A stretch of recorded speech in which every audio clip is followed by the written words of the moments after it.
BA भाग द्वितीय में सामाजिक समस्या पुस्तक में हम निर्धनता का अध्ययन कर रहे थे। आज हम निर्धनता के कारणों का अध्ययन करेंगे। देखिए, निर्धनता का जन्म किसी एक कारण या घटना के फलस्वरूप नहीं होता है। यह अनेक कारणों की पारस्परिक क्रियाओं का प्रतिफल है।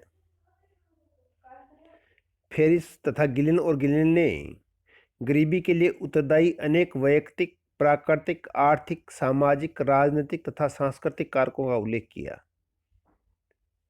देखिए, वैयक्तिक कारकों की जब हम बात करें, प्राचीन समय में यह धारणा थी कि अपनी दशा के लिए व्यक्ति स्वयं उत्तरदायी है। यह कोटेशन हमेशा लागू होता है कि अपनी दशा के लिए व्यक्ति स्वयं उत्तरदायी है। जब कोई व्यक्ति बीमारी, दुर्घटना, मानसिक अयोग्यता, नैतिक पतन, अविवेकपूर्ण खर्च आदि से ग्रसित होता है, तब गरीबी उत्पन्न होती है। व्यक्ति की अयोग्यता गरीबी पैदा करती है।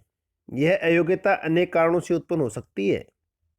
कई व्यक्ति वंशागत रोगों से पीड़ित होते हैं, तो कई मानसिक बीमारियों और पागलपन आदि से। कुछ व्यक्ति कला, विज्ञान, तकनीकी तथा साहित्य के क्षेत्र में रुचि रखने वाले होते हैं, तो कुछ इनमें रुचि नहीं रखते। कुछ वैज्ञानिक शरीर की अनेक त्रुटियों के लिए हमारे ग्रंथि संस्थानों को उत्तरदायी मानते हैं। अल्पकालिक और दीर्घकालिक बीमारी भी लोगों में गरीबी उत्पन्न करती है। इसी प्रकार से दुर्घटनाएं घटने पर भी व्यक्ति अपंग या अंगविहीन हो जाते हैं। अंधापन और बहरापन आदि भी व्यक्ति में शारीरिक अक्षमता पैदा करते हैं। इस प्रकार की बीमारी, बुढ़ापा, दुर्घटना, अपंगता आदि के कारण व्यक्ति अपनी शारीरिक क्षमता का प्रयोग अर्थोपार्जन में नहीं करने की दशा में दूसरों पर निर्भर हो जाता है। ये सारी स्थितियां गरीबी को उत्पन्न करने के लिए उत्तरदायी हैं। गरीबी को, निर्धनता को उत्पन्न करने का दूसरा कारण है भौतिक पर्यावरण। भौतिक पर्यावरण में हम प्राकृतिक साधनों का अभाव, प्रतिकूल जलवायु, कीड़े मकोड़ों का उत्पात, प्राकृतिक संकट आदि को सम्मिलित करते हैं।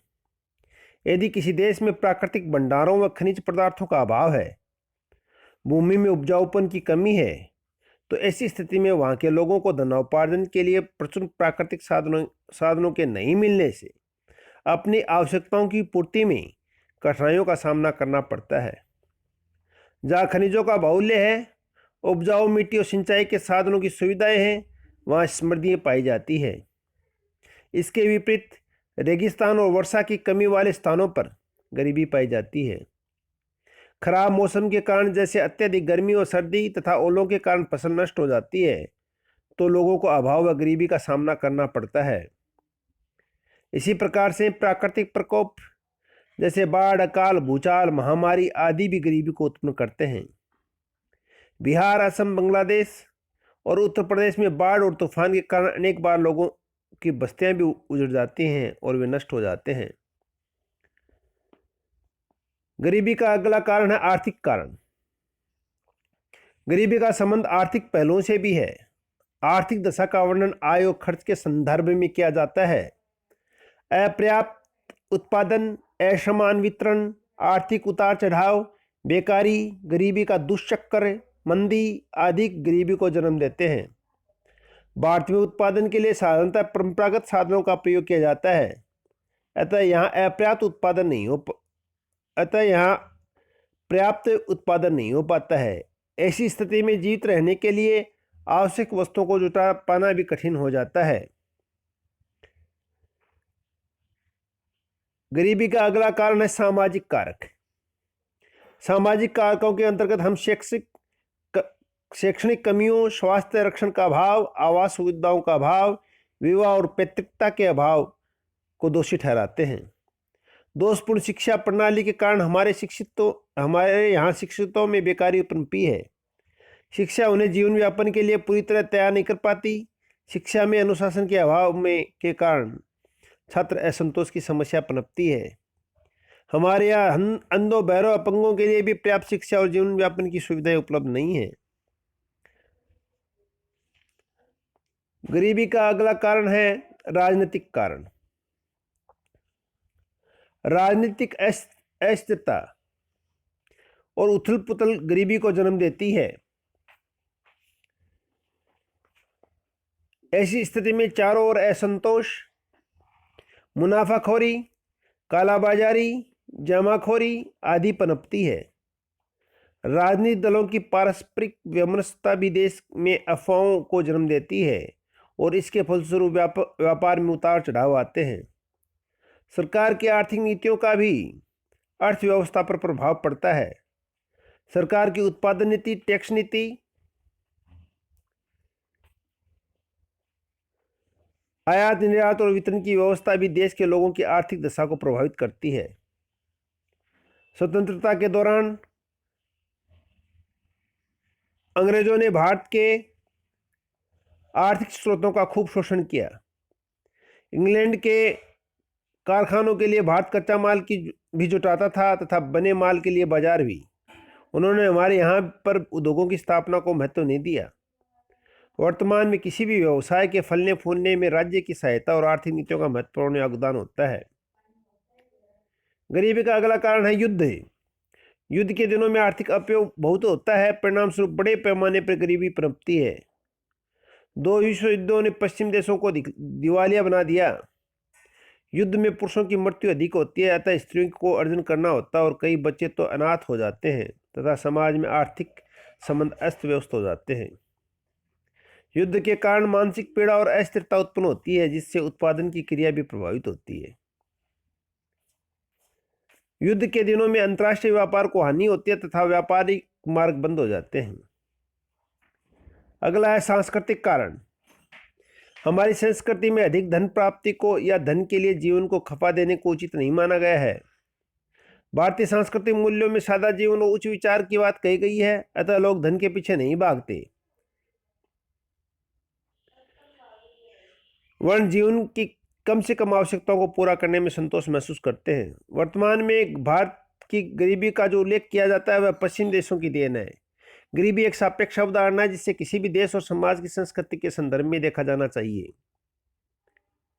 बढ़ती जनसंख्या।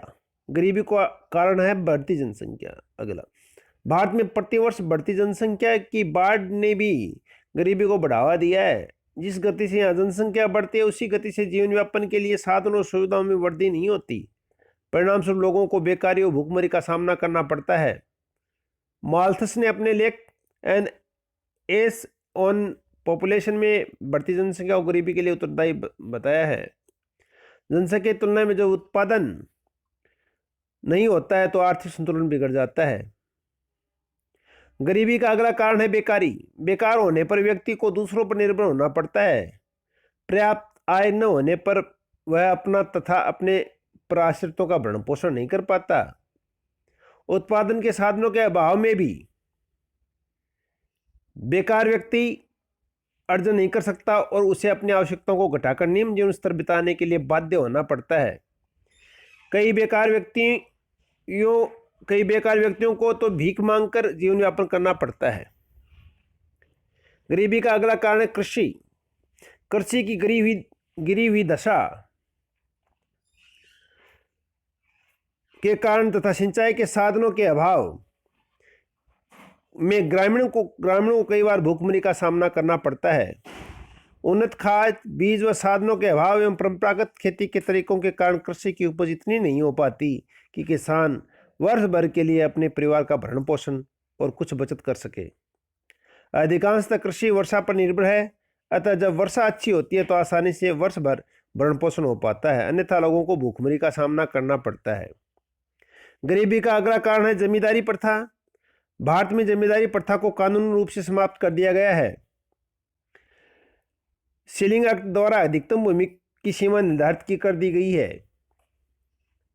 किंतु अब भी जमींदारी प्रथा व्यवहार में किसी न किसी रूप में मौजूद है। इस प्रथा के कारण कुछ लोगों के पास ही कृषि योग्य भूमि केंद्रित है। वे कृषि मजदूरों के द्वारा उस पर खेती करवाते हैं और फसल का अधिकांश भाग फसल पैदा करने वालों को नहीं मिलकर भूस्वामी को मिलता है।